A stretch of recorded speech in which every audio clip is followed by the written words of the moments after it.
Hi, hello, my dears. Okay, today we're reading the Urantia book, but first we're reading from Light the Flame by Chris Harvey. Okay, this reading is from Chris Sod, and I don't know who that is. I'll maybe find out, but it's a nice, it's beautiful poem. Okay. Remind us, O God, of your dream for a planet that upholds love.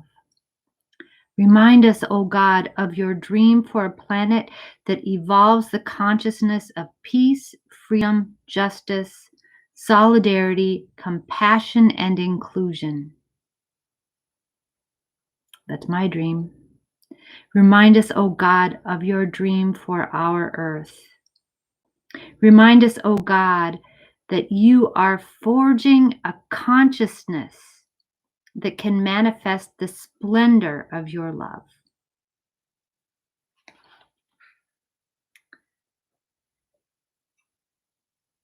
Remind us, O God, that this earth is to be the abode of peace, of freedom, of justice, of solidarity, of compassion and inclusion. Remind us, O God, that we are the co-creators of your dream.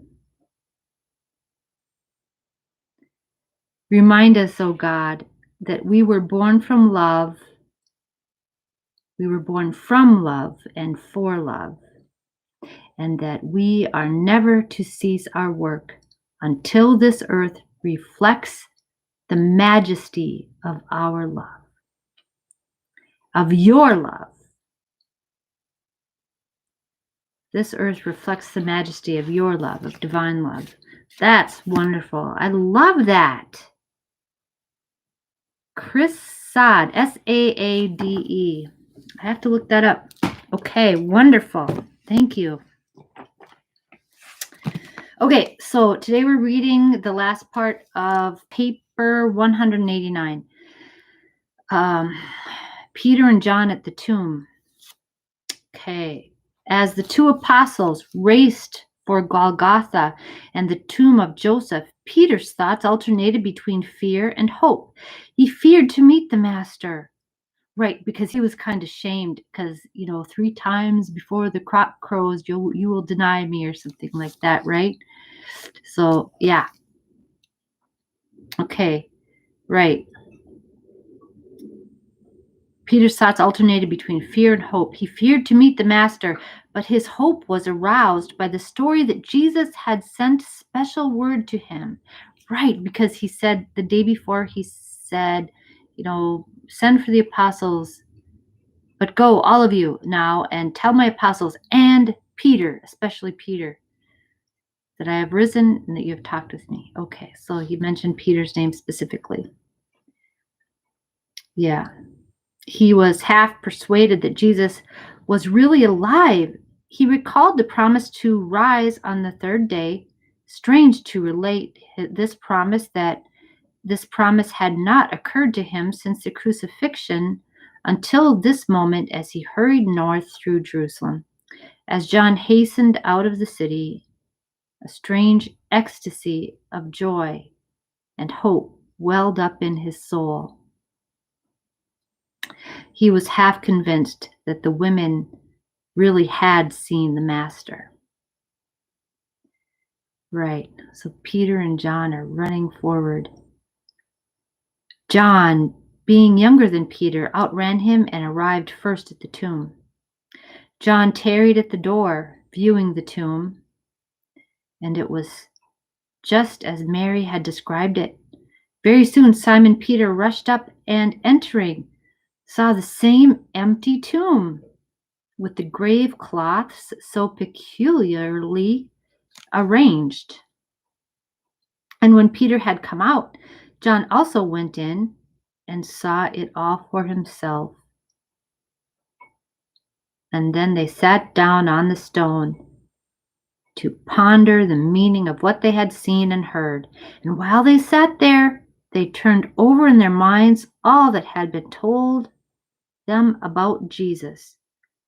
But they could not clearly perceive what had happened. Peter at first suggested that the grave had been rifled, that enemies had stolen the body, perhaps bribed the guards. But John reasoned that the grave would hardly have been left so orderly if the body had been stolen. And he also raised the question as to how the bandages happened to be left behind, and so apparently intact. And again, they both went back into the tomb more closely to examine the grave cloths.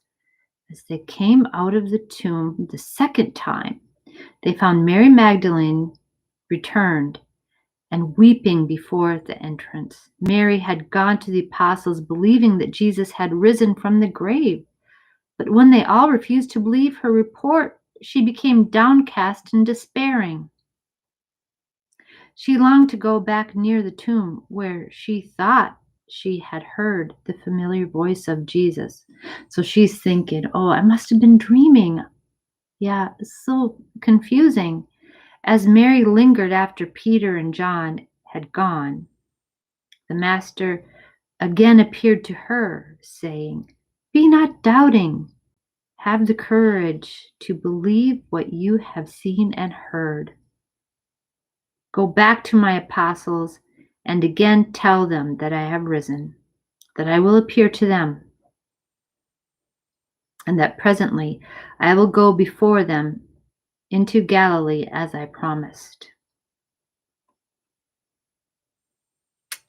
Mary hurried back to the Mark home and told the apostles she had again talked with Jesus, but they would not believe her. Poor Mary. But when Peter and John returned, they ceased to ridicule and became filled with fear and apprehension. So the first person Jesus reappeared to in his resurrected form twice was Mary Magdalene.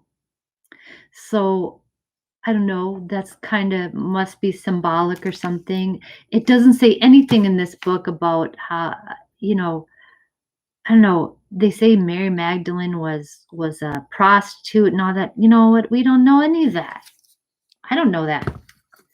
You know, but I think that just goes to show that you know, women or minorities, people, they're not believed. That can be really damaging. That's just a woman. But he appears to her twice, tells her, no, have courage and believe in what you see and hear. So we have to do that. Ladies, let's step up. Okay, that's all for today. Have a really good day. Bye.